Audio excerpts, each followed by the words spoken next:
اکیلے پیش ہوں گے، ہم سے ہماری دنیاوی زندگی کے بارے میں حساب و کتاب لیا جائے گا، اور پھر جنت دوزخ کے فیصلے ہوں گے۔ یہ ایک بہت بڑا فرق ہے ایک مسلمان اور کافر کے درمیان۔ اسی لیے مسلمان کا جو نصاب تعلیم ہے، جو مسجدوں میں پڑھایا جاتا ہے، بیان کیا جاتا ہے، جمعۃ المبارک کے خطبات میں، دروس میں، تقاریر میں، مواعظ میں، اور اسی طرح جو مدارس دینیہ کے اندر نصاب پڑھایا جاتا ہے، اس میں فکر آخرت کو پیدا کیا جاتا ہے، بیدار کیا جاتا ہے۔ وگرنہ یہ اسکولز، یہ کالجز، یہ یونیورسٹیز، ان میں خاص طور پہ ہم اسلامی ملکوں کی بات نہیں کرتے۔ اسلامی ملکوں میں الحمدللہ اسکولوں میں اسلامیات پڑھائی جاتی ہے۔ ہم بات کرتے ہیں جو غیر مسلموں کے ادارے ہیں، ان میں مادہ پرستی پڑھائی جاتی ہے، اور ایک بچے کو بچپن سے ہی مادہ پرستی کا سبق دیا جاتا ہے۔ جب وہ پروان چڑھتا ہے تو وہ سمجھتا ہے کہ دنیا ہی سب کچھ ہے، اسی کے لیے وہ جیتا ہے، اسی کے لیے مرتا ہے۔ آخرت پر ایمان نہیں، جب ایمان نہیں، یقین نہیں، تو اس کے لیے فکر نہیں، جب فکر نہیں تو اس کے لیے تیاری نہیں۔ تو یہ بہت بڑا فرق ہے ایک مسلمان اور کافر کے درمیان۔ لا اختلاف بینہم، جنتیوں کے درمیان کوئی اختلاف نہیں ہوگا۔ دنیا میں اختلافات ہو جاتے ہیں، سگے بہن بھائیوں کے درمیان اختلافات ہو جاتے ہیں، جائیداد پراپرٹی کے مسائل میں اختلافات ہو جاتے ہیں۔ ابھی اسی ہفتے ایک ویڈیو وائرل ہوئی ہے، ایک شخص ہے، اس کا باپ فوت ہو چکا ہے، وہ قبر میں اترتا ہے اور اپنے باپ کے فنگر پرنٹس، جعلی دستاویزات تیار کر کے ان پہ لے رہا ہے کہ اسی دوران موت کا فرشتہ قبر میں ہی اس کی روح قبض کرنے کے لیے اس کے پاس آ جاتا ہے، اور وہ اپنے باپ کی لاش کے اوپر جسے قبر میں رکھ دیا گیا تھا اور وہ اس کے فنگر پرنٹس لینے کے لیے اترا تھا، وہیں پر ہی ڈھیر ہو جاتا ہے۔ یہ اختلافات دنیا میں ہیں، لیکن آخرت میں جنت میں جنتیوں کے دل ایک شخص کے مانند ہوں گے، ایک دوسرے سے پیار کریں گے، محبت کریں گے۔ لا تباغض بینہم، ان کے درمیان کوئی بغض و عداوت نہیں ہوگی، کوئی نفرت نہیں ہوگی، کوئی دشمنی نہیں ہوگی، ایک دوسرے سے اللہ کے لیے پیار کریں گے، محبت کریں گے، ان کے دل میں کوئی بغض، نفرت، حسد، عداوت بالکل ایک دوسرے کے بارے میں نہیں ہوگا۔ قلوبهم قلب واحد یسبحون اللہ بکرۃ وعشیا، صبح کو بھی اللہ کی تعریفیں بیان کریں گے، شام کو بھی اللہ کی تسبیحات بیان کریں گے۔ اللہ اکبر، اللہ کی تسبیحات کے گیت گائیں گے وہاں پر۔ صحیح البخاری اور صحیح مسلم کے روایت ہے، جناب محمد الرسول اللہ صلی اللہ علیہ وآلہ وسلم نے ارشاد فرمایا، ان للمؤمن فی الجنة لخیمة من لؤلؤة واحدة مجوفة طولها في السماء 60 میلا للمؤمن فيها أهل يطوف عليهم المؤمن فلا يرى بعضهم بعضا۔ مؤمن کے لیے جنت میں خیمہ ہوگا کھوکھلے جوفدار موتی کا، موتی ہوگا جو اندر سے کھوکھلا ہوگا، اور اس کی لمبائی اوپر آسمان کی طرف 60 میلاً 60 میل ہوگی، 60 میل ہوگی، اور ایک میل 6000 ذراع، ایک میل 6000 ہاتھ کے برابر ہے، ایک میل 6000 ہاتھ کے برابر ہے۔ تو یہ خیمہ اونچائی میں 60 میلاً 60 میل کے فاصلے کے برابر اونچا ہوگا، کھلا خیمہ ہوگا، اور یہ ہر مومن کو اللہ تبارک و تعالی یہ خیمہ کھوکھلے جوفدار موتی کا عطا فرمائیں گے۔ مومن کے اس میں گھر والے ہوں گے، مومن اپنی بیویوں کے پاس جائے گا، ازدواجی تعلقات قائم ہوں گے اور ان سے لطف اندوز ہوگا، اور وہ خیمے اس طرح کے ہوں گے کہ اندر سے باہر کے مناظر نظر آئیں گے لیکن باہر سے اندر کا منظر نظر نہیں آ سکے گا، اس قسم کے وہ خیمے ہیں۔ تیار کس نے کیے ہیں؟ اللہ ذو الجلال والاکرام نے۔ کن کے لیے تیار کیے ہیں؟ اپنے مومن بندوں کے لیے جو دنیا میں رہتے ہوئے زندگی کو اللہ کی امانت سمجھتے ہیں کہ ہمیں دنیا میں اللہ تبارک و تعالی نے اپنی عبادت کے لیے پیدا کیا ہے۔ ان کے نزدیک دوستی اور دشمنی کا معیار وہ ہوتا ہے جو اللہ اور اس کے رسول نے پیش کیا ہے۔ جو اللہ کا دوست ہے وہ ان کا دوست ہے، اور جو اللہ کا دشمن ہے وہ ان کا دشمن ہے، وہ کوئی بھی ہو، خواہ اپنا سگا باپ کیوں نہ ہو، ہاں خواہ اپنا سگا باپ کیوں نہ ہو، خواہ اپنا سگا بیٹا کیوں نہ ہو۔ جنگ بدر میں عبدالرحمن بن ابو بکر کہتے ہیں، سیدنا ابو بکر صدیق رضی اللہ عنہ کے بیٹے عبدالرحمن کہتے ہیں، بابا جب لڑائی ہو رہی تھی، گھوڑے دوڑ رہے تھے، تلواریں چل رہی تھیں، نیزے برس رہے تھے، آپ کا سر میری تلوار کے نیچے آیا تھا، لیکن میں نے باپ سمجھ کے چھوڑ دیا۔ 3 مرتبہ، کتنی؟ 3 مرتبہ بابا آپ کا سر 3 مرتبہ میری تلوار کے نیچے آیا، میں نے باپ سمجھ کے چھوڑ دیا، ترس کھایا۔ ابو بکر صدیق رضی اللہ تعالی عنہ اپنے بیٹے عبدالرحمن سے، جو ابھی تک مسلمان نہ ہوئے تھے، کہتے ہیں، بیٹا میرا سر تیری تلوار کے نیچے 3 مرتبہ آیا، تو نے چھوڑ دیا باپ سمجھ کے، اللہ کی قسم اگر تیرا سر میری تلوار کی زد میں 1 مرتبہ بھی آتا، بیٹا سمجھ کے نہ چھوڑتا، اللہ کا دشمن سمجھ کے تیرا سر اڑا دیتا۔ یہ قرآن میں لکھا ہوا ہے، پڑھیے قرآن۔ ان آیات کو قرآن مجید سے نہیں نکالا جا سکتا۔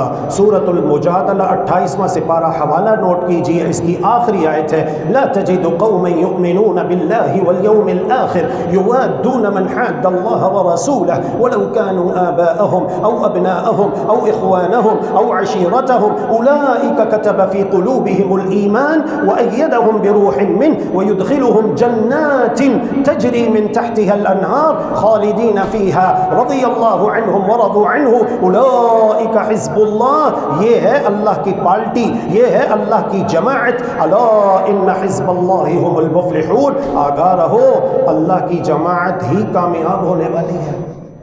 تو جو اللہ کے پیارے ہیں، جو اللہ سے پیار کرتے ہیں، اللہ سے محبت کرتے ہیں، جو اللہ کا دوست ہے وہ ان کا دوست ہے، جو اللہ کا دشمن ہے وہ ان کا دشمن ہے، خواہ وہ ان کا سگا باپ کیوں نہ ہو، خواہ وہ ان کی سگی اولاد کیوں نہ ہو، خواہ وہ ان کے کوئی رشتہ دار کیوں نہ ہو، خواہ وہ ان کے بھائی کیوں نہ ہو، ان کے نزدیک دوستی دشمنی کا معیار وہ ہے جو اللہ نے قرآن میں پیش کیا اور جو اللہ کے پیارے رسول صلی اللہ علیہ وآلہ وسلم نے پیش کیا ہے۔ ان فی الجنت لشجرۃ، اللہ اکبر۔ ہم کہتے ہیں نا بچوں سے، بیٹا سبحان اللہ کہو، الحمدللہ کہو، لا الہ الا اللہ کہو، اللہ اکبر کہو۔ بیٹا جب آپ 1 مرتبہ سبحان اللہ کہو گے نا تو آپ کے لیے جنت میں ایک درخت لگ جائے گا۔ بچہ فوراً کہتا ہے سبحان اللہ، ابو میرے لیے جنت میں درخت لگ گیا نا؟ جی بیٹا، ہمارے پیارے نبی محمد صلی اللہ علیہ وآلہ وسلم کا فرمان ہے، سچا فرمان ہے، ہمیں اس پر ایمان مستحکم لانا ہے، مضبوط یقین اپنے اندر پیدا کرنا ہے۔ جنت میں سبحان اللہ کہنے پر ایک درخت لگ جاتا ہے، الحمدللہ کہے درخت لگ جاتا ہے، لا الہ الا اللہ کہے جنت میں درخت لگ جاتا ہے۔ انشاءاللہ اس پر ہمارا ایمان ہونا چاہیے۔ اللہ اکبر کہے تو جنت میں ایک درخت لگ جاتا ہے، اور یہ درخت اللہ اللہ اللہ اللہ اللہ اللہ اللہ۔ دنیا والے دنیا میں بھی درخت لگانے کی بات کرتے ہیں، لیکن آئیے میں آپ کو بتا رہا ہوں کہ جنت میں درخت لگانے ہیں، اور جنت میں درخت کس طرح لگتے ہیں؟ اللہ کی توحید کے گیت گانے سے لگتے ہیں، اللہ کی بڑائی بیان کرنے سے لگتے ہیں، اللہ کی توحید کا پرچار کرنے سے جنت میں درخت لگتے ہیں۔ سبحان اللہ، اللہ پاک ہے، ہر عیب سے پاک ہے، ہر نقص سے پاک ہے، ہر عیب سے منزہ و مقدس ذات ہے۔ الحمدللہ، سب تعریفیں اللہ کے لیے ہیں۔ لا الہ الا اللہ، اللہ کے سوا کوئی عبادت کے لائق نہیں۔ اللہ اکبر، اللہ سب سے بڑا ہے، اللہ سپر پاور ہے۔ یہ دنیا کی طاقتیں جو اپنے آپ کو سپر پاور کہتی ہیں اور ڈالر پاؤنڈ دے کر ہر طرف فتنے ہی فتنے، قتل و غارت گری کے بازار گرم کرتی ہیں، یہ کچھ بھی نہیں۔ اللہ اکبر، اللہ سب سے بڑا ہے۔ اللہ کی توحید، اللہ اکبر، اللہ کا نام بلند کرنے سے، اللہ کی کبریائی بیان کرنے سے، اللہ کی بڑائی، عظمت، بزرگی بیان کرنے سے جنت میں درخت لگتے ہیں۔ اور یہ درخت کتنے بڑے ہیں؟ اللہ اللہ ہمارے پیارے نبی جناب محمد الرسول اللہ صلی اللہ علیہ وآلہ وسلم ارشاد فرماتے ہیں ان فی الجنت لشجرۃ یسیر الراکب الجواد المضمر السریع علیہا 100 سنۃ ما یقطعها، اگر تیز رفتار گھڑ سوار تضمیر شدہ گھوڑے کے اوپر سوار ہو جائے اور 100 سال مسلسل گھوڑے کو سرپٹ دوڑاتا چلا جائے دوڑاتا چلا جائے دوڑاتا چلا جائے تو 100 سال کے طویل عرصے میں جنت میں لگے ہوئے ایک درخت کے سائے کو طے نہ کر پائے۔ جنت کا ایک درخت اس کا سایہ اتنا لمبا ہے۔ تضمیر شدہ گھوڑا کون سا ہوتا ہے؟ تضمیر شدہ گھوڑا وہ ہوتا ہے جسے پہلے خوراک دے کر خوب موٹا تازہ کیا جاتا ہے، فربا کیا جاتا ہے، پھر اس کے بعد آہستہ آہستہ بتدریج اس کی خوراک میں کمی کر دی جاتی ہے۔ اس طرح یہ گھوڑا دوسرے گھوڑوں کے مقابلے میں زیادہ طاقتور ہو جاتا ہے اور زیادہ تیز دوڑتا ہے، دوسرے گھوڑوں کو پیچھے چھوڑ دیتا ہے۔ یعنی کہ کسی عام گھوڑے کی بات نہیں ہو رہی، عربی نسل کا گھوڑا ہو، عربی نسل کا گھوڑا ہو، تضمیر شدہ گھوڑا ہو جسے تیار کیا گیا ہو، اس کے اوپر ایک تیز رفتار گھڑ سوار ہو جائے اور 100 سال مسلسل بھاگتا رہے، گھوڑے کو دوڑاتا رہے، تب بھی جنت کے ایک درخت کا سایہ طے نہ کر پائے، اتنے بڑے درخت ہیں وہ۔ اللہ اکبر، اللہ اکبر۔ اللہ تعالیٰ اپنی رحمت سے ہمیں نصیب فرمائے، اللہ رب العالمین اپنی رحمت سے ہمیں نصیب فرمائے۔ لقاب قوس فی الجنت خیر مما تطلع علیہ الشمس وتغرب۔ یہاں پر آپ نے دیکھا نا دنیا میں کنال، 2 کنال، 5 مرلہ، 10 مرلے کے پلاٹ کے پیچھے کتنی لڑائیاں ہوتی ہیں، جھگڑے ہوتے ہیں، 2 نمبر رجسٹریاں بنا کر 2 3 مرتبہ استغفر اللہ واتوب الیہ سودے کروائے جاتے ہیں، ہے کہ نہیں یہ سارے جھنجھٹ دنیا کے اندر؟ لیکن فرمائیں کہ جنت وہ جگہ ہے اگر کسی کو ایک کمان کے برابر بھی، ایک بالشت، 1 فٹ جگہ جنت میں مل جائے تو یہ ساری دنیا اور اس میں جتنی بھی قیمتی اثاثہ جات ہیں ان سے بہتر ہے۔ جنت کی ایک بالشت جگہ ساری دنیا، مشرق سے لے کر مغرب تک، شمال سے لے کر جنوب تک، یہ ساری دنیا مل کر اور دنیا کے اندر جتنے بھی قیمتی خزانے ہیں، قیمتی اثاثہ جات ہیں، ہیرے جواہرات ہیں، موتی ہیں، سونا چاندی ہے، ڈالر پاؤنڈ ہے، جتنا بھی جو کچھ بھی ہے، یہ سب کچھ مل کر جنت کی ایک بالشت جگہ کا مقابلہ نہیں کر سکتے۔ اللہ اللہ اللہ اللہ اللہ۔ میرے عزیز بھائیوں، بزرگوں، نوجوان ساتھیوں، دوستوں، واجب الاحترام پردہ نشی اسلامی ماں اور بہنوں، جمعۃ المبارک کے لیے اہتمام کر کے اذان سے پہلے مسجد میں آنے والوں، خوشخبری سن لو، جنت میں جمعہ بازار بھی ہے، جنت میں جمعہ بازار بھی ہے، جمعہ بازار۔ اللہ اکبر۔ چنانچہ پیارے پیغمبر علیہ الصلاۃ والسلام ارشاد فرماتے ہیں ان فی الجنت سوقا یأتونها کل جمعۃ، جنت میں ایک بازار ایسا ہے کہ جنتی ہر جمعے کے دن یہاں پر آیا کریں گے، جو چاہیں گے انہیں ملے گا، جو چاہیں گے فری میں، اور اللہ کے خزانے، اللہ کی نعمتیں کبھی نہ ختم ہونے والی ہیں اور کبھی نہ کم ہونے والی ہیں، کبھی نہ کم ہونے والے خزانے اور کبھی نہ ختم ہونے والے خزانے ہیں۔ اللہ تبارک و تعالیٰ کے بھرپور خزانے ہیں۔ اللہ رب العالمین تو وہ ہے کہ جناب محمد الرسول اللہ صلی اللہ علیہ وآلہ وسلم نے ارشاد فرمایا، اللہ ذو الجلال والاکرام ارشاد فرماتے ہیں یا عبادی لو ان اولکم وآخرکم وانسکم وجنکم قاموا فی صعید واحد فسألونی فاعطیت کل واحد مسألته ما نقص ذلك مما عندی الا كما ينقص المخيط اذا ادخل البحر۔ اے میرے بندو، اگر تمہارے اول و آخر، تمہارے جن و بشر سب کے سب ایک چٹیل میدان میں جمع ہو جائیں اور ہر ایک اپنی اپنی مانگ، اپنی اپنی تمنا، آرزو، خواہش میرے سامنے پیش کرتا چلا جائے اور میں اللہ تبارک و تعالی ہر ایک کو اس کی ڈیمانڈ کے مطابق دیتا چلا جاؤں، دیتا چلا جاؤں، دیتا چلا جاؤں، تو ہر ایک کو اس کی تمنا، خواہش اور آرزو کے مطابق دے دینے کے بعد میرے خزانوں میں اتنی سی بھی کمی واقع نہیں ہوگی جتنی جتنی کمی سوئی کو سمندر میں ڈبو کر نکالنے سے واقع ہو جاتی ہے۔ جب آپ سوئی کو سمندر میں ڈبوتے ہیں اور نکالتے ہیں، ایک قطرہ کم ہو گیا، بالآخر یہ ایک قطرہ بھی سمندر میں واپس چلا جاتا ہے، لیکن اس ایک قطرے کی سمندر کے مقابلے میں کیا حیثیت ہے؟ فرمایا اللہ تبارک و تعالی فرماتے ہیں کہ میرے خزانے اتنے بھرپور خزانے ہیں کہ میں ہر ایک کو اس کی تمنا، خواہش اور آرزو کے مطابق دے دوں، پھر بھی میرے خزانوں میں اتنی سی بھی کمی واقع نہیں ہوگی جتنی کمی سوئی کو سمندر میں ڈبو کر نکالنے سے واقع ہو جاتی ہے، اتنی بھی کمی واقع نہیں ہوگی۔ تو جمعہ بازار ہوگا، جنتی آئیں گے وہاں پر، اللہ اکبر، جو چاہیں گے وہ لیں گے، اور جب وہ آ رہے ہوں گے فتحثو فی فتحب ریح الشمال، شمال کی جانب سے ایک ہوا چلے گی جو ان کے بدن میں اور ان کے لباس میں خوشبو بکھیر دے گی، وہ پہلے سے زیادہ خوشبودار ہو جائیں گے۔ سر آپ جمعے کے لیے نہا دھو کر آئے، ماشاءاللہ، پسینے سے، بدبو سے اپنے جسم کو، بدن کو پاک کیا، صاف کیا، باڈی اسپرے لگایا، پرفیوم لگایا، خوشبو لگائی، بن ٹھن کے الحمدللہ آپ تیار ہو کر سج دھج کے آئے کہ میں مسجد جا رہا ہوں جمعہ پڑھنے کے لیے۔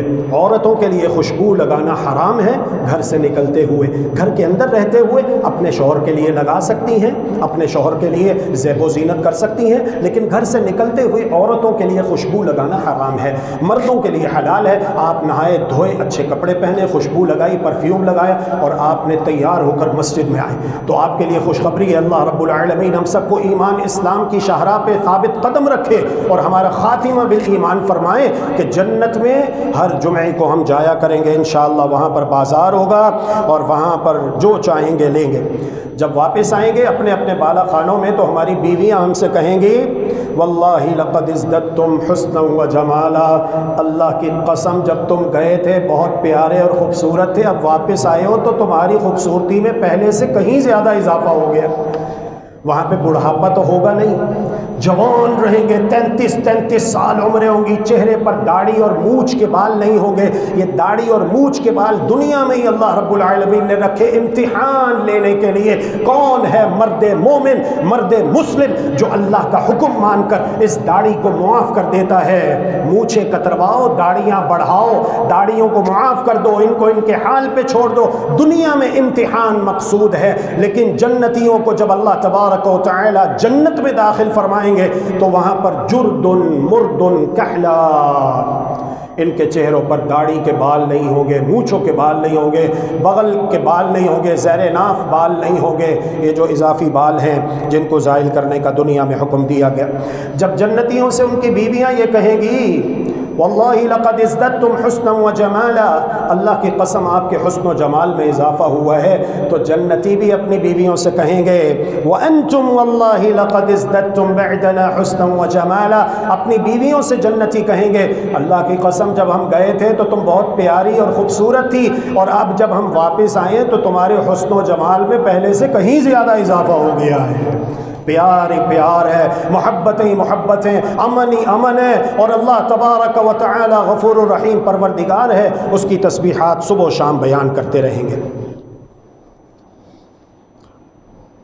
دعا ہے کہ اللہ ذوالجلال والاکرام ہمارے اندر جنتیوں والی اچھی صفات پیدا فرمائے، جنتیوں والا خوبصورت عقیدہ اللہ تبارک و تعالی ہمیں نصیب فرمائے، جو قرآن کریم میں اللہ رب العالمین نے بیان کیا ہے اور جو احادیث مبارکہ میں ہمارے پیارے نبی محمد صلی اللہ علیہ وسلم نے بیان کیا ہے۔ آپ میٹرک کریں، F A F S C کریں یا نہ کریں، آپ B A B S C کریں یا نہ کریں، آپ انجینئر، پائلٹ، سائنسدان، سیاستدان، بیوروکریٹ بنے یا نہ بنے، ایڈوکیٹ، وکیل، جج بنے یا نہ بنے، آپ پروفیسر، ڈاکٹر بنے یا نہ بنے، یہ بعد کی بات ہے، لیکن آپ کے اوپر فرض ہے اللہ کے قرآن کو پڑھنا، ترجمے کے ساتھ پڑھنا، تفسیر کے ساتھ پڑھنا۔ آپ کے اوپر فرض ہے، ہر مسلمان کے اوپر فرض ہے، مرد کے اوپر، عورت کے اوپر، جوان کے اوپر، بوڑھے کے اوپر، اللہ کے پیارے رسول صلی اللہ علیہ وآلہ وسلم کی حدیث مبارکہ کو پڑھنا، یہ علم حاصل کرنا ہم سب کے اوپر فرض ہے۔ کتنے دکھ کی مقام ہے، کتنے دکھ کا مقام ہے، میں روتے ہوئے کہہ رہا ہوں، کاش کہ آپ کو احساس ہو جائے کہ میں کتنی تڑپ کے کے ساتھ آپ کے سامنے یہ بات رکھ رہا ہوں۔ ڈاکٹر غلام ملک مرتضیٰ یہاں پر جو میرے سینئر موجود ہیں، جو بزرگ موجود ہیں اور جن کا یونیورسٹیز کالجز سے تعلق ہے، وہ اس نام سے ناواقف نہیں ہیں۔ پاکستان کی ایک معروف شخصیت گزری ہے، ڈاکٹر غلام ملک مرتضیٰ کہتے ہیں، میں خود یونیورسٹی میں، اگرچہ کہ میری عمر اس وقت بہت چھوٹی تھی، آڈیٹوریم میں موجود تھا اور ڈاکٹر صاحب کے سامنے فیس ٹو فیس میں نے ان کا یہ لیکچر سنا۔ کہتے ہیں کہ میں نے پورے ملک پاکستان کا وزٹ کیا ہے، کراچی سے لے کر خیبر تک میں تقریباً ہر کالج اور یونیورسٹی میں گیا ہوں، اس نتیجے پر پہنچا ہوں کہ ہماری یونیورسٹیز کالجز کے 70% پروفیسرز حضرات ایسے ہیں جن بیچاروں کو دیکھ کر سورہ فاتحہ صحیح تلفظ اور مخارج کے ساتھ پڑھنی نہیں آتی۔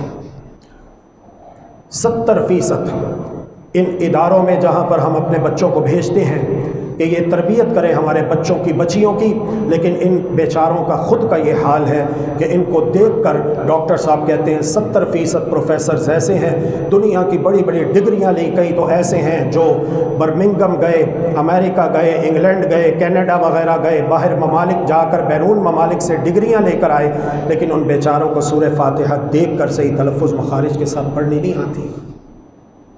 اور 30% ہیں جن کو پڑھنی آتی ہے لیکن ان کو ترجمہ بھی نہیں آتا۔ بہت تھوڑے ہیں، 2% یا 3% جن کو پڑھنی آتی ہے سورہ فاتحہ دیکھ کر صحیح تلفظ اور مخارج کے ساتھ، اور اس کا ترجمہ بھی آتا ہے۔ تو اللہ کے لیے وقت بہت تھوڑا ہے، زندگی بہت گزر چکی، آگے پتہ نہیں کتنی باقی ہے۔ اس بات کا عزم کیجئے کہ انشاءاللہ ہم نے سب سے پہلے قرآن مجید ناظرہ پڑھنا ہے اور اپنا تلفظ مخارج بہتر کرنے ہیں، اور دوسرے نمبر پہ ترجمہ ہے، تفسیر ہے۔ آج کے دور میں الحمدللہ بہت آسانیاں ہو گئی ہیں، علم کے وسائل بہت آسان ہو چکے ہیں، ہمیں ان سے بھرپور فائدہ حاصل کرنا چاہیے۔ احادیث مبارکہ ہے، الحمدللہ بہت آسان ہو گیا علم حاصل کرنا، تو ہمیں ضرور علم حاصل کرنا ہے، اس سے پیچھے نہیں رہنا، تاکہ ہماری دنیا بہتر ہو جائے، ہماری آخرت بہتر ہو جائے۔ علم کی روشنی میں زندگی گزاریں اور اپنے آپ کو جہالت کے اندھیروں سے بچائیں۔ جہالت کی زندگی، اندھیروں والی زندگی یہ کوئی زندگی ہے؟ اصل زندگی علم کی روشنی میں گزاری جانے والی۔ اللہ تبارک و تعالی ہم سب کو قرآن و حدیث کا علم حاصل کرنے کی توفیق عطا فرمائے اور اس کا فہم سلف صالحین کے منہج پر ہمیں نصیب فرمائے۔ وآخر دعوانا ان الحمد للہ رب العالمین۔ الرحمن الرحیم، الحمد للہ والصلاة والسلام علی رسول اللہ وعلی آلہ وصحبہ ومن والاه وبعد۔ آئندہ جمعۃ المبارک انشاءاللہ باذن اللہ عز و جل ہم یہ بات بیان کریں گے کہ وہ کون خوش نصیب ہیں جنہیں اللہ تبارک و تعالی جنت میں داخل فرمائیں گے، اور صرف داخل ہی نہیں فرمائیں گے بلکہ جنت میں بغیر حساب اور عذاب انہیں جنت میں داخل کیا جائے گا۔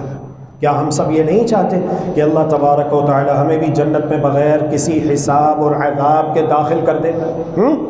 ہم میں سے کون ہے جو یہ نہیں چاہتا؟ ہم سب یہ چاہتے ہیں۔ تو جب الحمدللہ ہماری یہ خواہش ہے تو ہمیں علم حاصل کرنا چاہیے۔ آپ نے انشاءاللہ وقت کی پابندی کرنی ہے اور اپنی مصروفیات سے وقت نکالنا ہے۔ یہ زندگی اللہ رب العزت نے ہمیں دی ہے، وقت اللہ تبارک و تعالیٰ کی ایک نعمت ہے، اس سے فائدہ حاصل کرنا چاہیے۔ تو جب اللہ کی عبادت کا وقت ہو تو ہمیں دنیا کا کوئی اور کام نہیں کرنا چاہیے۔ اللہ رب العالمین قرآن کریم میں حکم دیتے ہوئے ہمیں مخاطب کر کے کہتے ہیں، یا ایھا الذین آمنوا، اے ایمان کا دعویٰ کرنے والوں، میں تم سے بات کر رہا ہوں، میں تم سے مخاطب ہوں، یہ حکم تمہیں دیا جا رہا ہے۔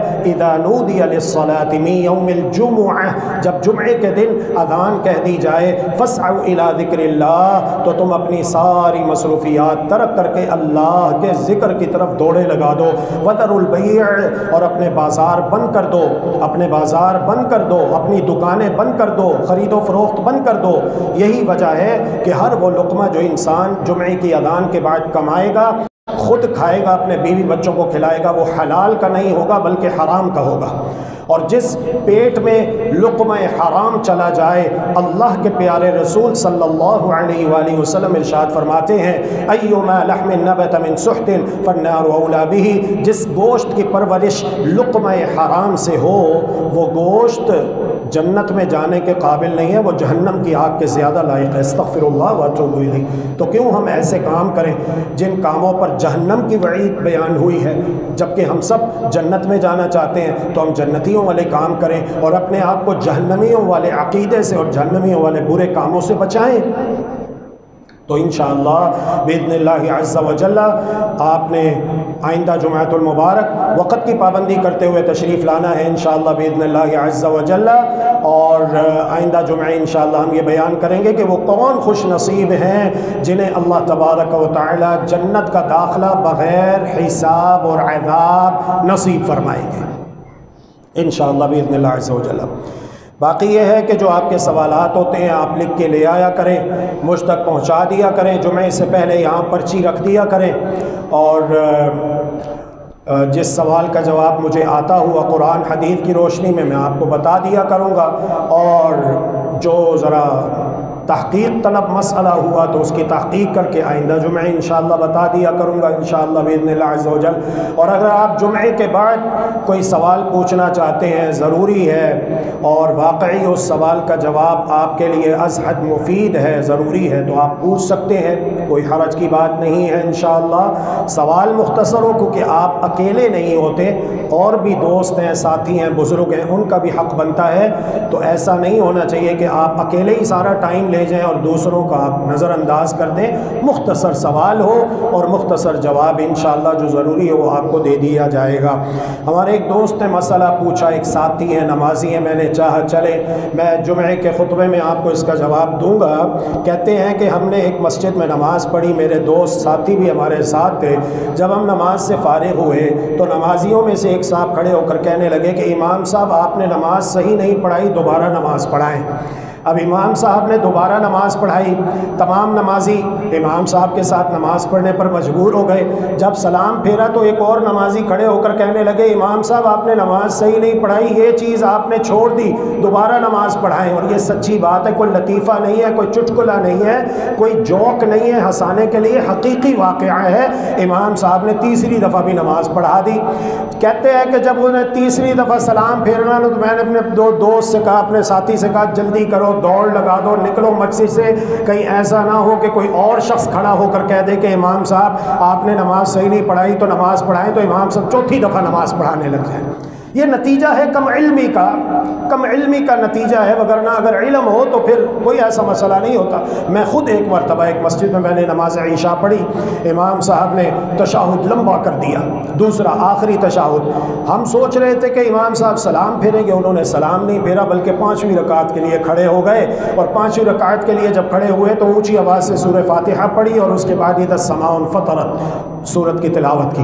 پھر 5ویں کے بعد 6ٹھی رکعت بھی میں نے خود پڑھی ہے۔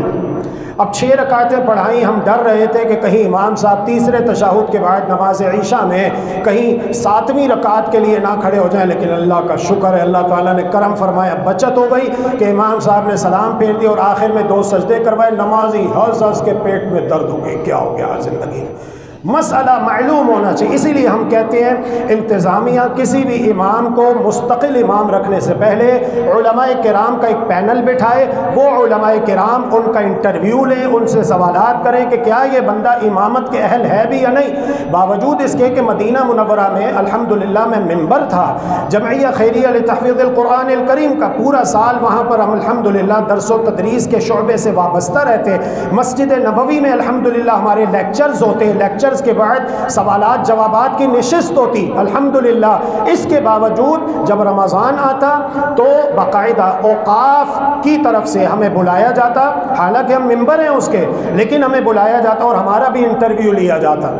100 میں سے 98 99 97 الحمدللہ نمبر آتے اور مسائل پوچھتے، کیا واقعی ہم اس بات کے اہل ہیں؟ حالانکہ ہم انٹرنیشنل اسلامک یونیورسٹی میں پڑھتے بھی تھے، لیکن وہ کہتے ہیں نہیں، نظام سب کے لیے ہے، انٹرویو ہر ایک کا لیا جائے گا، جو انٹرویو میں پاس ہوگا اسے نماز تراویح پڑھانے کے لیے مسجد دی جائے گی۔